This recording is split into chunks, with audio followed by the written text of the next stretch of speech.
Assalamualaikum warahmatullahi wabarakatuh. Alhamdulillahirrabbilalamin. Wabihi nasta'in wa ala umurid dunia waddin.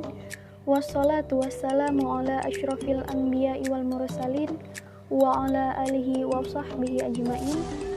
Rabbi israh li sadri wa yassir li amri wahlul 'uqdatam min lisani yafqahu qawli. Amma ba'du.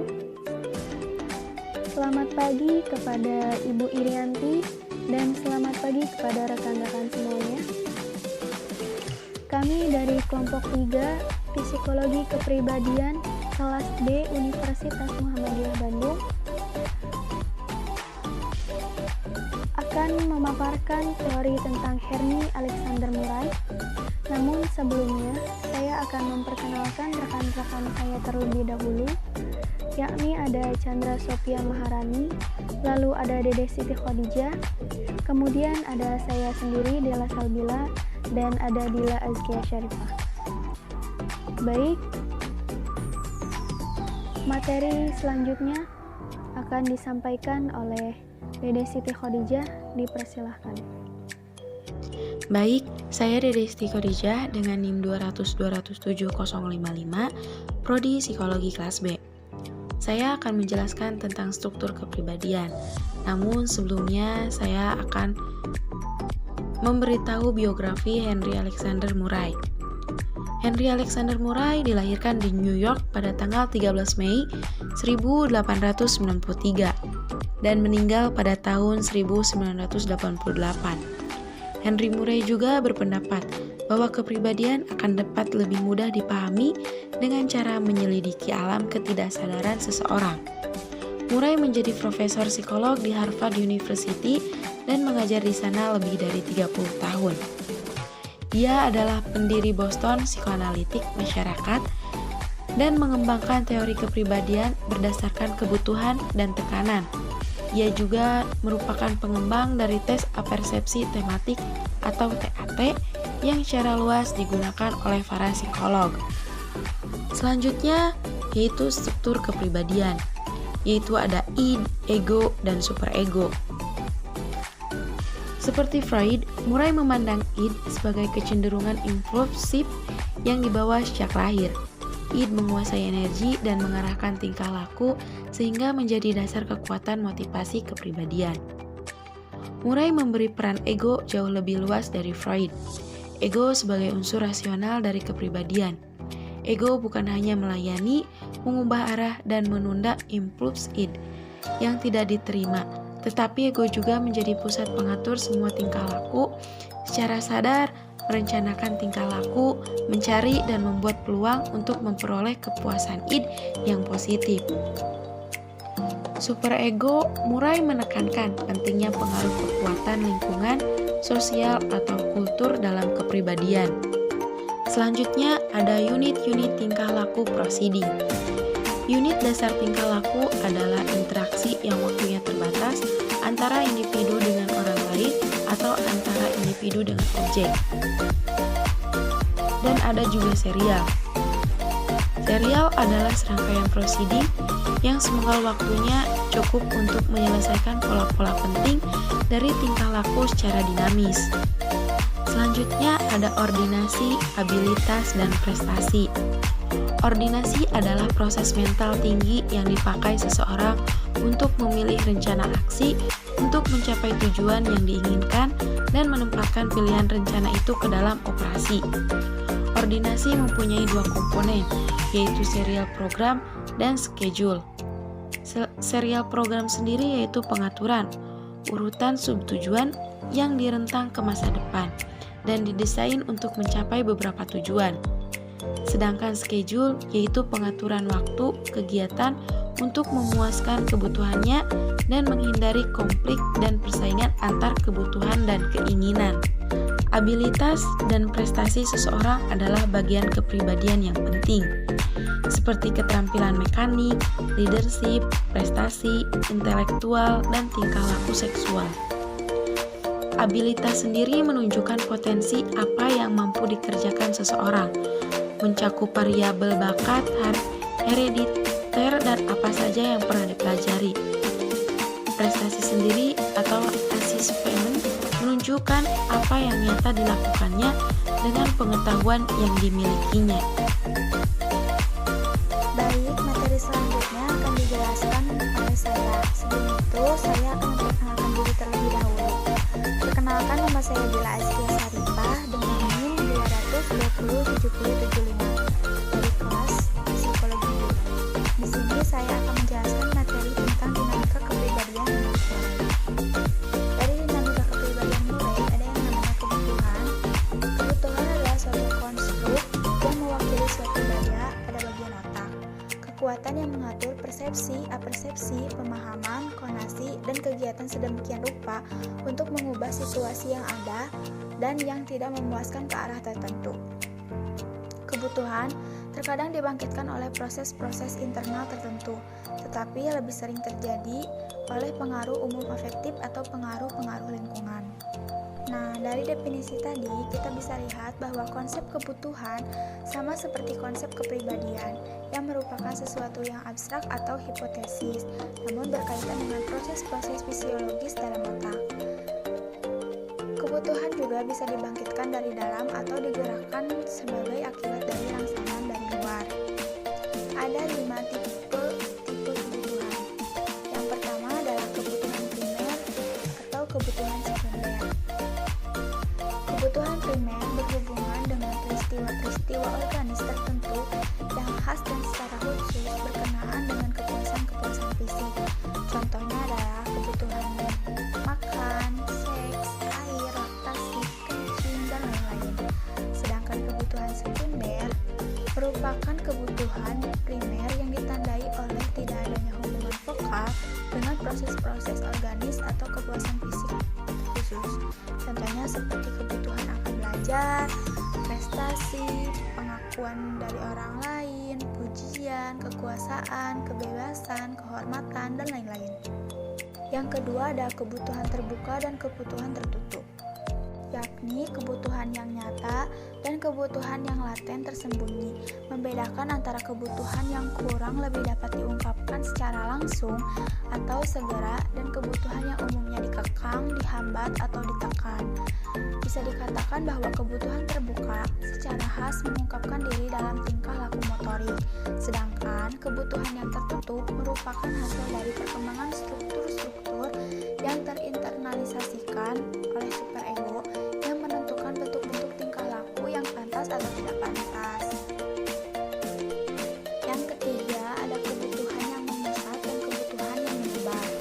Beberapa kebutuhan erat hubungannya dengan kelompok-kelompok objek lingkungan yang terbatas, sedangkan kelompok kebutuhan lainnya begitu umum berlaku pada hampir setiap keadaan lingkungan.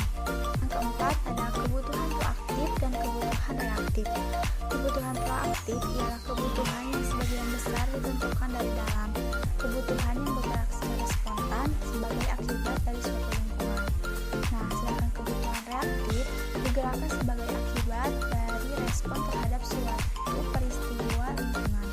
Perbedaannya ialah antara respon yang dibangkitkan oleh rangsangan yang tepat dan respon yang muncul tetapi tidak ada perubahan stimulus yang penting.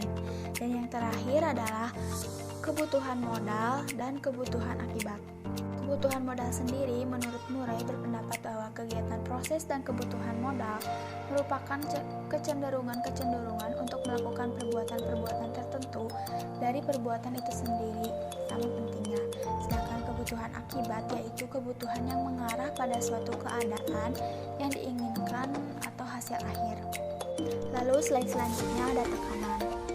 Nah, jika konsep kebutuhan tadi menggambarkan faktor-faktor penentu tingkah laku penting dalam pribadi, maka dalam konsep tekanan ini menggambarkan faktor-faktor penentu tingkah laku yang afektif dan penting dalam lingkungan.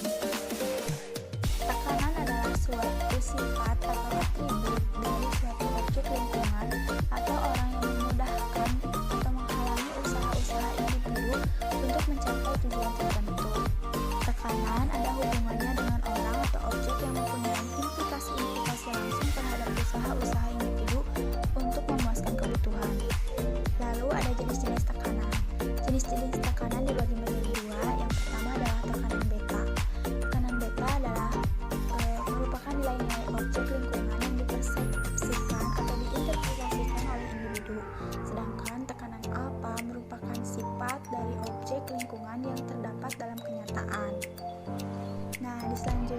slide selanjutnya ada reduksi tegangan.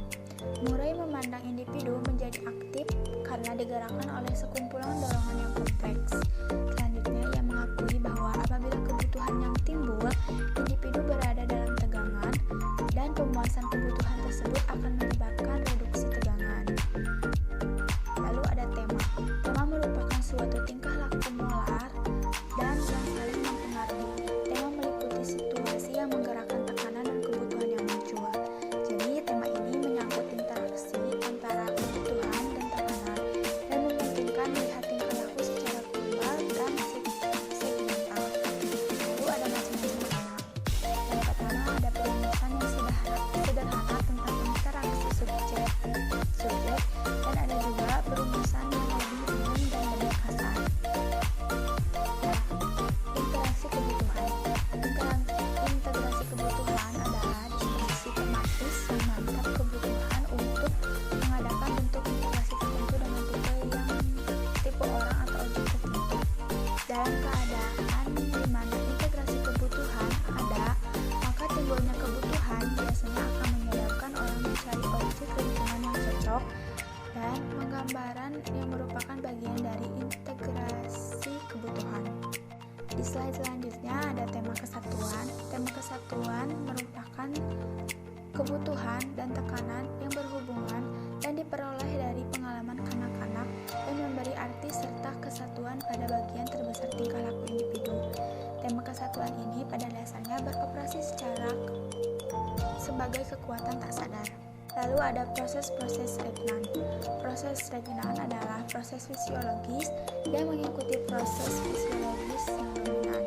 Niat untuk menempatkan atau menghubungkan semua proses fisiologis dengan fungsi otot ini menyebabkan perkembangan suatu konsep khusus, dominansi, yang bertujuan untuk membuat agar pengembangan kepribadian otak tetap menjadi pusat perhatian yang utama. Mulai menjelaskan bahwa semua proses sadar bersifat regnan, tetapi tidak semua proses regnan adalah sadar.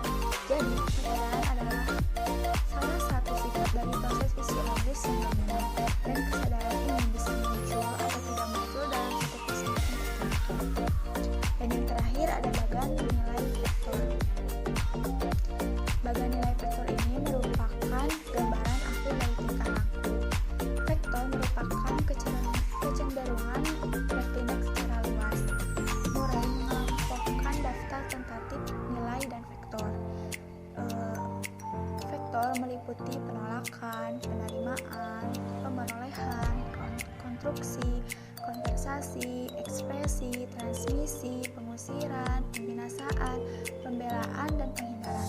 Sedangkan nilai meliputi tubuh, milik, otoritas, afiliasi, pengetahuan, serta bentuk estetik dan ideologi. Slide selanjutnya akan dijelaskan oleh teman saya. Baik, nama saya Dela Salbila dengan NIM 2207056 dari kelas B Psikologi. Saya akan menjelaskan tentang perkembangan kepribadian. Perkembangan kepribadian yaitu perkembangan yang bersifat longitudinal, bermula sejak lahir sampai kematian. Masa kanak-kanak dibagi menjadi 5 tahap, yang setiap tahapnya memiliki kesan yang berbeda-beda dan secara tidak sadar akan mengarahkan kepada perkembangan berikutnya. Tahapan dalam perkembangan terdiri dari 5 kompleks, yaitu yang pertama ada kompleks kaustral, yang kedua ada kompleks oral, yang ketiga ada kompleks anal, lalu keempat ada kompleks uretral, dan yang terakhir, yang kelima ada kompleks kastrasi. Yang pertama ada kompleks kaustral. Kompleks kaustral adalah masa di mana seseorang masih berada dalam kandungan yang aman, tenang, dan tergantung. Beberapa orang seringkali ingin berada dalam kondisi itu kembali. Ada 3 bentuk kompleks kaustral, yaitu bentuk sederhana, yang bermanifestasi dalam keinginan berada di tempat sempit, hangat, gelap, dan aman. Misalnya hidup di tempat yang terasing. Lalu ada bentuk perasaan tidak berdaya, yaitu yang bermanifestasi dalam perasaan tidak mendapatkan bantuan dari orang lain. Hal ini menyebabkan orang menjadi takut tempat terbuka atau takut perubahan. Lalu yang ketiga ada bentuk anti kandungan termanifestasi dalam ketakutan kehabisan nafas dan keterturunan. Yang kedua ada kompleks oral. Kompleks oral terbagi menjadi dua komponen. Yang pertama yaitu kecenderungan yang merupakan kombinasi dari aktivitas mulus, pasif, kebutuhan untuk dibantu, dan dilindungi. Hal ini terwujud dalam tingkah laku mencium, makan, minum, haus kasih sayang, butuh simpati, dan perlindungan. Yang kedua ada oral agresi, yaitu kecenderungan yang merupakan kombinasi dari kompleks oral dan aktivitas agresi, misalnya menggigit, meludah, membentak, atau sarkasme.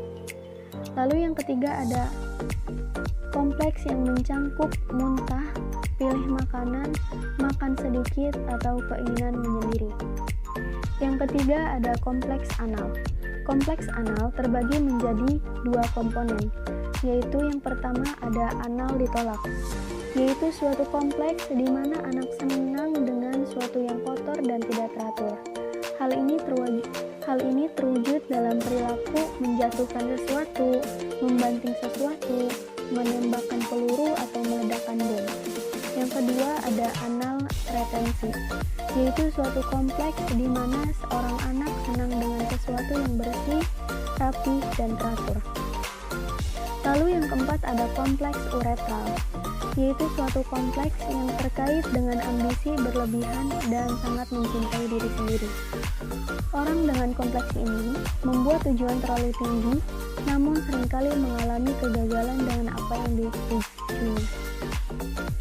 Dan yang terakhir, yang kelima yaitu ada kompleks kastrasi, yaitu suatu kompleks di mana seorang anak merasa takut bahwa penisnya akan dipotong, disebabkan karena adanya hukuman dari orang tua karena anak tersebut melakukan masturbasi. Baik, saya Chandra Sophia Maharani, NIM 200207047, Prodi Psikologi kelas B. Di sini saya akan membahas mengenai penelitian khas dan metode penelitian Murray. Yang pertama adalah penelitian intensif pada sejumlah kecil subjek normal. Apabila kita tertarik kepada subjek individual dan juga menaruh minat pada sebab-sebab yang mengakibatkan munculnya subjek-subjek yang merupakan pengecualian-pengecualian pada hubungan-hubungan yang umum itu, maka jelas kita harus memperoleh sejumlah besar informasi tentang setiap subjek. Jadi, tidak dapat dielakkan bahwa pandangan Murray akan mengarahkannya kepada penelitian yang intensif tentang subjek-subjeknya. Dan ini tentu berakibat dikuranginya jumlah subjek yang dapat diteliti pada satu waktu dan jumlah keseluruhan penelitian yang dapat dilakukan oleh seorang peneliti dalam sejumlah tahun tertentu. Ciri khas selanjutnya dari penelitian Murray adalah tekanannya pada penelitian mengenai individu-individu normal dalam lingkungan-lingkungan alamiah. Jadi pilihan Murray pada subjek normal sebagai fokus penelitiannya merupakan imbangan wajar bagi sejarah-sejarah kasus yang diperoleh dari lingkungan-lingkungan psikiatrik. Yang kedua adalah dewan diagnostik. Murray sangat menekankan pentingnya pengamat atau psikolog sebagai instrumen dalam penelitian psikologi. Salah satu cara jelas untuk memeriksa dan meningkatkan kualitas observasi ialah dengan melibatkan banyak pengamat yang semuanya memeriksa data yang sama dengan perspektif yang berlainan. Murray menciptakan sejenis dewan diagnostik di mana banyak pengamat meneliti subjek-subjek yang sama dari segi pandangan yang berlainan. Selanjutnya, kesempatan diberikan untuk secara final membahas dan menyintesakan informasi yang diperoleh dari segi yang berbeda-beda. Yang ketiga adalah instrumen-instrumen pengukur kepribadian. Murray telah menciptakan sejumlah besar alat untuk mengukur kepribadian, meski hanya sedikit diantaranya yang telah dimanfaatkan secara sistematis. Salah satu diantaranya adalah Thematic Apperception Test, yang merupakan teknik projektif yang paling banyak digunakan. Instrumen-instrumen Murray umumnya tidak membatasi alternatif respons subjek dengan kategori-kategori yang ditetapkan sebelumnya. melainkan instrumen-instrumen itu memungkinkan dan mendorong pengungkapan subjektif secara tuntas dari pihak subjek. Instrumen-instrumen itu memberikan kepada peneliti data yang lengkap dan sangat memberi harapan, namun sekaligus sangat mengecilkan hati.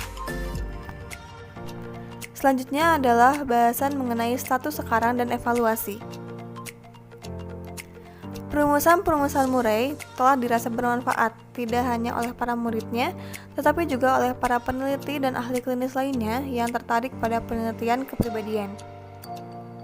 Baik dalam mengembangkan instrumen-instrumen khusus maupun dalam menyajikan segi pandangan, karyanya telah banyak berhubungan dengan perkembangan-perkembangan mutakhir dalam bidang kepribadian.